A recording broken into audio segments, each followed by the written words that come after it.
the summer. The best way to learn history is to become a part of it, and that's always been one teacher's philosophy. And so it was today in Centerville, where 8th graders from Valley Prep Academy learned about a man named Gabriel Moore. 2 years ago, in honor of the sesquicentennial, history teacher Bill Coate took his students on a 15-day covered wagon ride through Fresno County. They took a rest stop here at Acre Cemetery in Centerville, and as Coate walked through the graveyard, he noticed this tombstone, which had been obviously vandalized. Even though the name was broken off, Coate knew right away the grave belonged to an Arkansas slave named Gabriel Moore. For some reason, his owners brought him to California, knowing that he would become a free man when they got to California.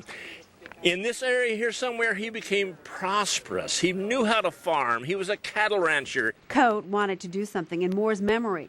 When he began teaching at Valley Prep Charter School in Fresno, he knew he'd found the class that could right the wrong. I was like, how could someone do that to somebody?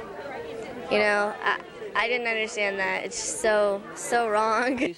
Amanda's class spent the next 4 months researching the life and death of Gabriel Moore, who drowned in the Kings River trying to drive cattle across. They were particularly saddened by what happened to the tombstone. It was vandalized in the 20th century, just as the man whose grave it marks was abused in the 19th century. 128 years after his death, Valley Prep students organized a dedication for a new tombstone that is being placed by the old marker. The great-granddaughter of Moore's adopted daughter stood alongside the great-granddaughters of Margaret Glenn, the family that brought Moore to California. Together, they unveiled the tombstone. I can't even express what's going through my life. It's just a very fantastic day for us. We met the other day, and we just bonded instantly. While school children learn a lesson from the past and the memory of Gabriel Moore lives on, Marilyn Johnson and Patricia Kepler have found a common bond.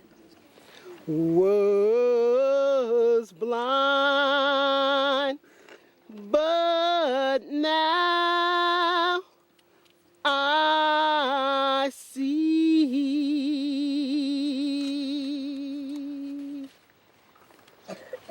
In Centerville, Faith Sidlow, KC24, Central Valley's news station.